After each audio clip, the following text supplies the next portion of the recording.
सभी दोस्तों को नमस्कार। स्वागत है आप लोगों का आरकेजीएस क्लासेस में। हम भौतिक विज्ञान के महत्वपूर्ण प्रश्नों की श्रृंखला देख रहे हैं। कल तक हमने चैप्टर फर्स्ट का मापन लगभग करा दिया था, जितने भी मापन से क्वेश्चन संबंधित थे। आज हम दूसरे चैप्टर की शुरुआत करेंगे, जिस चैप्टर का नाम है ऊष्मा एवं ऊष्मीगतिकी। तो आइए देखते हैं आज का पहला प्रश्न क्या कहता है। गर्म करने पर, अगर कोई चीज़ गर्म करते हैं, गर्म करने पर एक अर्धचालक का प्रतिरोध है, तो जो किसी भी अर्धचालक को अगर गर्म करते हैं तो क्या होता है? प्रतिरोध उसका बढ़ता है। बी है कि प्रतिरोध घटता है। सी है कि वही रहता है। डी है पहले बढ़ता है और फिर घटता है।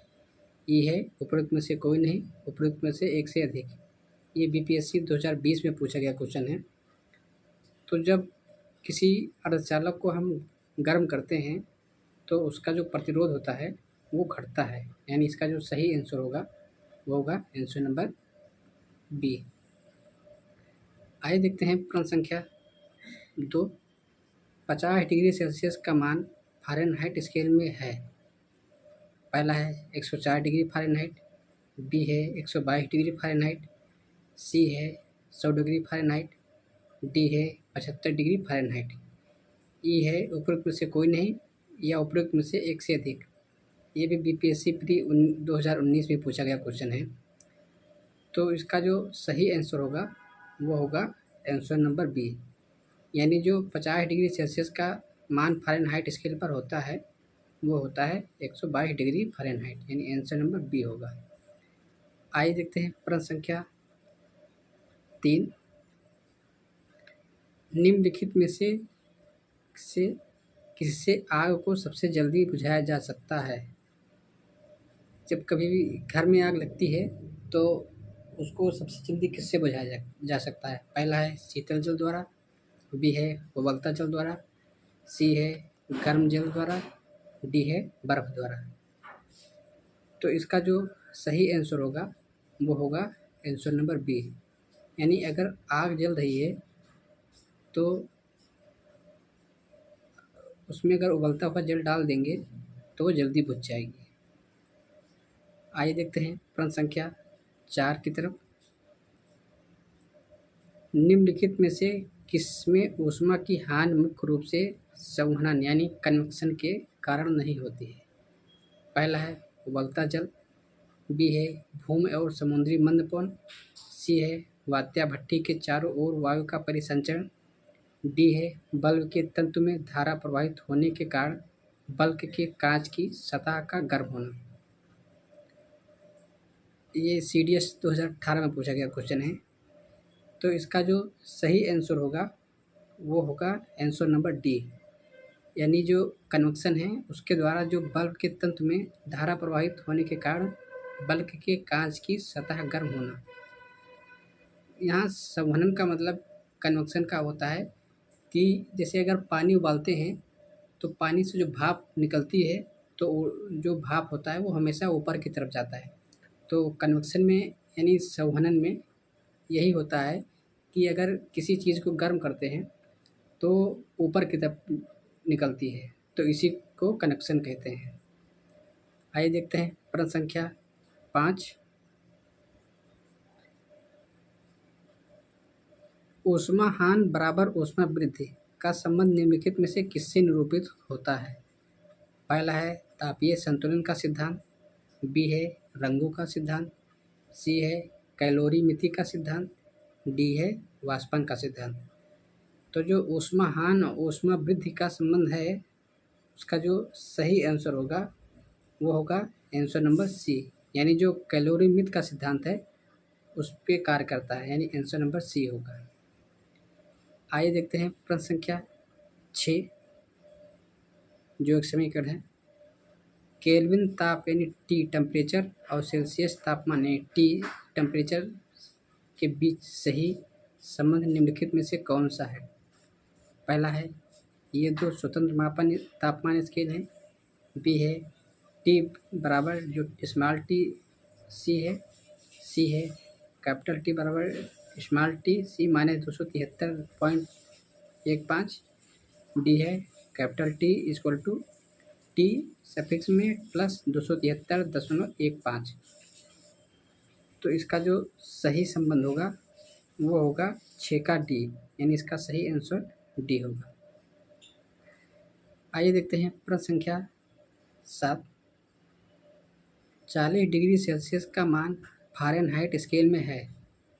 पहला है 104 डिग्री फ़ारेनहाइट, बी है 100 डिग्री फ़ारेनहाइट, सी है 102 डिग्री फ़ारेनहाइट, डी है 75 डिग्री फ़ारेनहाइट और ई है उपरोक्त में से कोई नहीं, उपरोक्त में से एक से अधिक। ये भी बीपीएससी 2018 में पूछा गया क्वेश्चन है। तो इसका जो सही आंसर होगा 40 डिग्री सेल्सियस का मान वो होगा 104 डिग्री फ़ारेनहाइट, यानी आंसर नंबर ए। आइए देखते हैं प्रश्न संख्या 8। संवहन यानी कन्वेक्शन द्वारा ऊष्मा का स्थानांतरण हो सकता है। पहला है ठोस एवं द्रव में, बी है ठोस एवं निर्यात में, सी है गैस एवं द्रव में, डी है निर्वात एवं गैस में। तो इसका जो सही आंसर होगा वो होगा गैस एवं द्रव में, क्योंकि गैस जब भी छोड़ते हैं तो गैस हमेशा कम घनत्व अधिक घनत्व से कम घनत्व की ओर जाती है, यानी गैस जो हमेशा ऊपर की तरफ चढ़ती है। उसी प्रकार द्रव यानी जो जल होता है, तो जब जल को उबालते हैं तो उसमें जो हीट निकलती है वो हमेशा ऊपर की तरफ चलती है। तो आइए देखते हैं प्रश्न संख्या 9 क्या कह रहा है।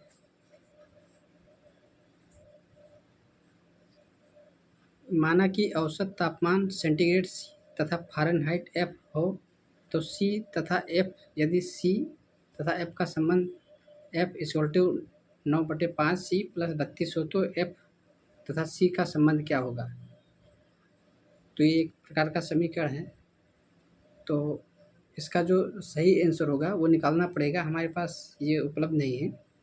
तो इसका जो सही आंसर होगा 9 का वो संबंध दिखाएगा ए नंबर। आइए देखते हैं प्रश्न संख्या 10। निम्नलिखित कथनों पर विचार कीजिए। हल्के रंगीन कपड़ों को गर्मी में वरीयता दी जाती है। कारण है हल्के रंग ऊष्मा को कम अवशोषित करते हैं। नीचे दिए गए कूट से सही उत्तर चुनना है। पहला है ए और आर दोनों सही हैं और आर ए का सही स्पष्टीकरण है। बी कह रहा है ए और आर दोनों सही हैं किंतु आर ए का सही स्पष्टीकरण नहीं है। सी कह रहा है कि ए सही है किंतु आर गलत है। डी कह रहा है ए गलत है किंतु आर सही है। तो इसका जो सही आंसर होगा वो होगा आंसर नंबर ए, यानी जो कथन और कारण हैं दोनों सही हैं, क्योंकि गर्मी के दिनों में जो हल्के रंग के कपड़े पहनते हैं तो वो ऊष्मा को कम अवशोषित करता है। आइए देखते हैं प्रश्न संख्या 11।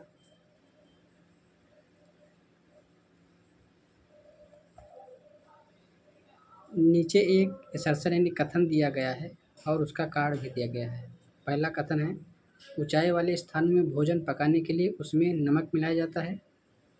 कारण आर कह रहा है ऊंचाई वाले स्थान में तापमान कम होता है। तो इसमें से बताना है कौन सा सही है। पहला कह रहा है ए और आर दोनों सत्य हैं तथा आर ए का सही व्याख्या है। बी कह रहा है ए और आर दोनों सत्य हैं किंतु आर ए की व्याख्या नहीं है। सी कह रहा है कि ए सत्य है किंतु आर गलत है। डी कह रहा है ए भ्रामक है किंतु आर सत्य है।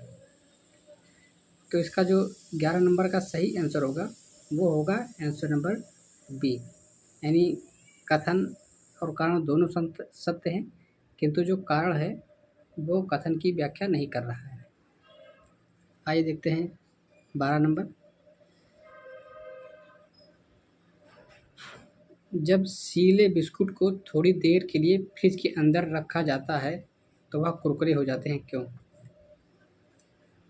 पहला है ठंड से अतिरिक्त नमी बाहर आ जाती है।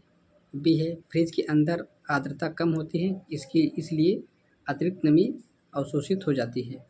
सी है फ्रिज के अंदर आर्द्रता अधिक होती है, इसीलिए अतिरिक्त नमी अवशोषित हो जाती है। डी है फ्रिज के अंदर दाब अधिक होता है, जिससे अधिक नमी बाहर आ जाती है। तो इसका जो सही आंसर होगा वो होगा आंसर नंबर बी। यानी अगर सील बिस्कुट को अगर हम फ्रिज में रख देते हैं थोड़ी देर के लिए, तो उसका जो फ्रिज के अंदर की जो आर्द्रता है वो कम होती है, इसलिए अतिरिक्त नमी अवशोषित कर लेता है। तो आज के लिए इतना ही। कल एक और नए वीडियो में मिलेंगे।